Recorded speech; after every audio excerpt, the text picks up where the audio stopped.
MC Oluomo is coming for us all. This article is written by David Hundeyin. During the bad old days of General Sani Abacha, a group of Nigeria's political and economic elites formed a pro-democracy political action organization called NADECO, National Democratic Coalition. Among them were some of today's most recognizable political names, including John Kayode Fayemi and Bola Ahmed Tinubu.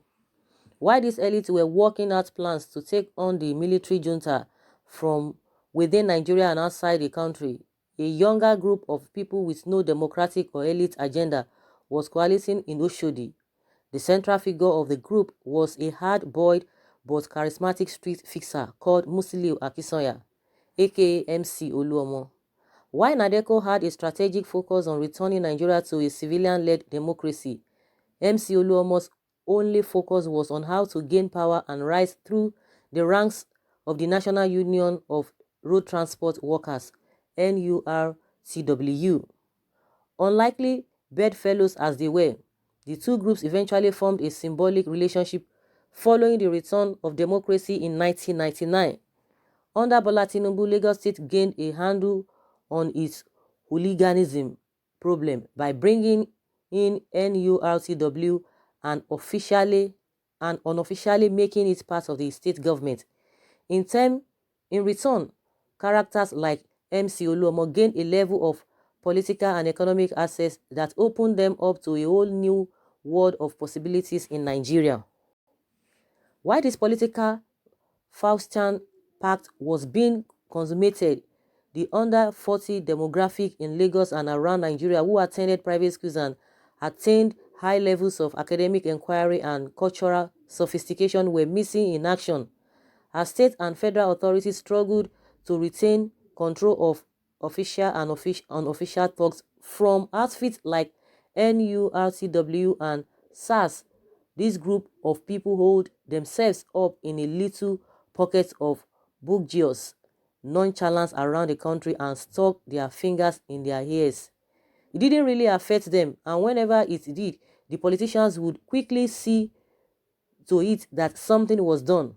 Whatever MC Oluomo's likes were up to in Isolo or Gwagwalada wasn't really the concern of those who lived in the Ikoyi or Asokoro, because their connections guaranteed their safety.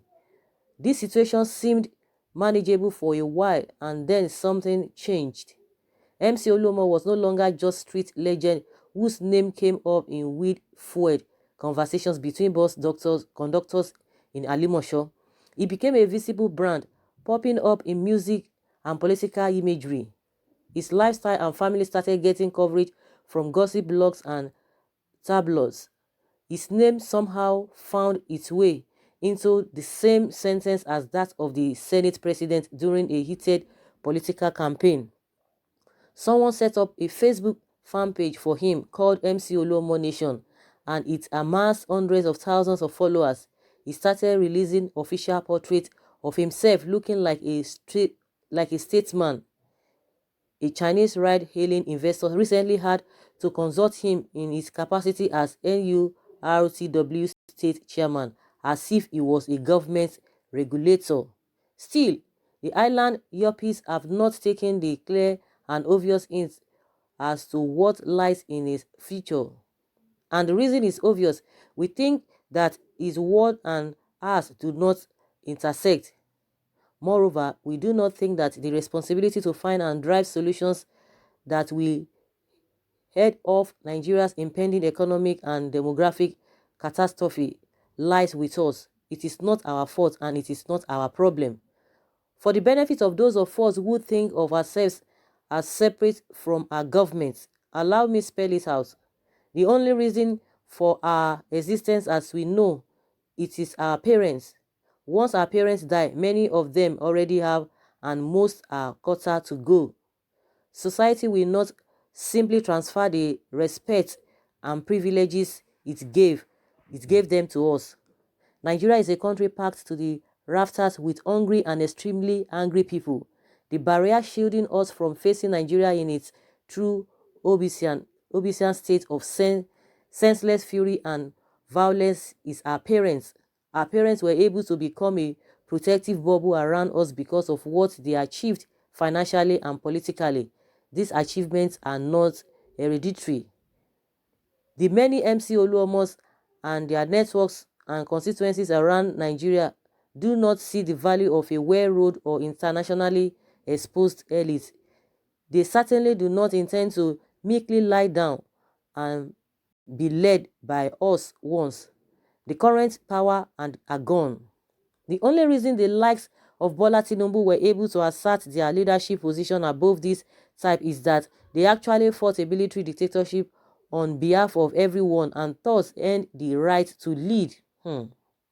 Those of us who grew and blossomed under the democratic dispensation other people fought for have not earned our leadership stripes by taking the lead in any appreciable way.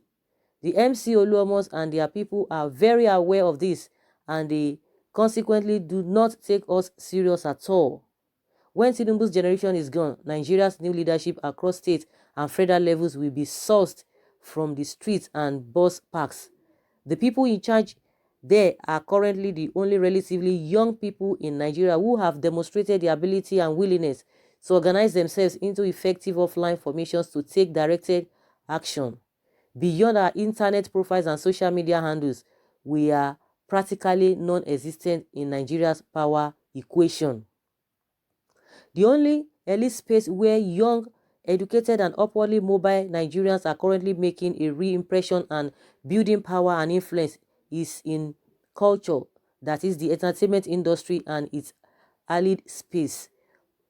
We have Faz, the bad guy, Naeto C, Davido, DRB, Lasgidi, Denola Gray, Chief Obeyi, Moti Cakes, Cheats, Nosa Oyegun, Folayemi Augusto, Isume Omokudi, Show Them Camp, YC, Dami Elebe. I can list more names until the cows come home. Considering that just 17 years ago, practically nobody from such backgrounds had any kind of a foothold in the culture industry, that had only a few luminaries like Kenny Ogungbe, Dayo Adeneye, and Woody Hawa. These are fantastic achievements and an important signal that we can, in fact, compete and carve out large spaces within areas that we currently have little or no presence.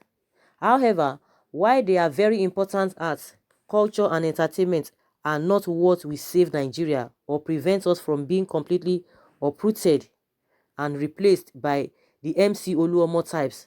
We need more of us to publicly distinguish ourselves, band together and create groups and organizations that project and influence thought leadership in politics, government, law, construction and real estate, manufacturing, NGO and civil society, tech, finance, medicine, journalism and every other space that is critical to the existence of a thriving democratic society.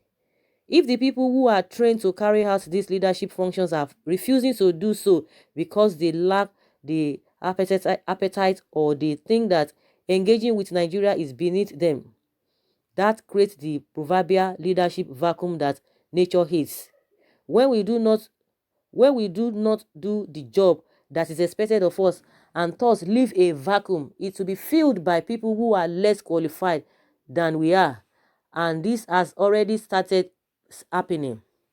The evolution of a nondescript thug in Oshodi into someone with a huge following and a politician, as his description on his official Facebook page, should hint us as to what is coming. Our survival is at stake. This new set of elites without academic knowledge, exposure to new ideas, or the desire to improve themselves intellectually will do much worse than the current people in power. In order to conceal their greed and cluelessness, they will label us as the convenient enemies, something that will be amplified by the visible and disproportionate media presence we currently enjoy. What happens next is demonization, where we are typecast as corrupt and evil, leeches sucking away the resources of the country and the expense at the expense of the downtrodden proletariat. Does that sound familiar? Eventually, this culminates in a violent orgy of physical class warfare where, of course, we are hopelessly outnumbered. All of this has already started happening in Nigeria if you have been paying attention. If you want to have an idea of what happens when a sleeping elite through its inactivity allows uneducated and desperate chancer to dictate a country's narrative, look no further than South Africa. In that country, while the black political and business elite focus on conspicuous consumption and frivolities, leaving the actual work of leadership undone, populist voices have successfully convinced the black majority that their salvation lies in getting rid of foreigners and nationalizing white-held assets and businesses. Eventually, inevitably, when killing Nigerians and seizing farmland from white people does not grow their economy, the next target for violence will be these very elites. Something, something, enemies of the revolution. Something, something, agents of colonialism. Something, something, white monopoly capital. Again, for emphasis, the process has already begun here in Nigeria under an administration that has successfully labeled people who eat Uncle Ben's rice as purveyors of colonial disdain. Earlier this year, in supposed response to South African xenophobic violence, Lagos witnessed the spectacle of thugs damaging cars and property while attacking and robbing people in Lekki. The new set of angry and intellectually encouraged faces who are already at the gates of power in the political space either do not know us book-reading people or pointedly dislikes us. The only thing keeping us from irrelevance or outright disaster is the existence of the older elites, that is, our parents. Said parents, however, are getting older and the many have already transitioned. At best, we have a 10 to 15-year windows to stake our claim in Nigeria's economic and political leadership before our dear generation disappears or their generation disappears.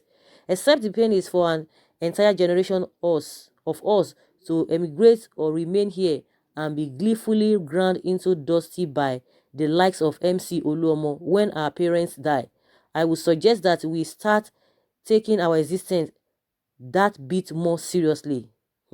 If you think things are bad now, wait until the NURTW leadership becomes a state or federal government. We are already halfway there.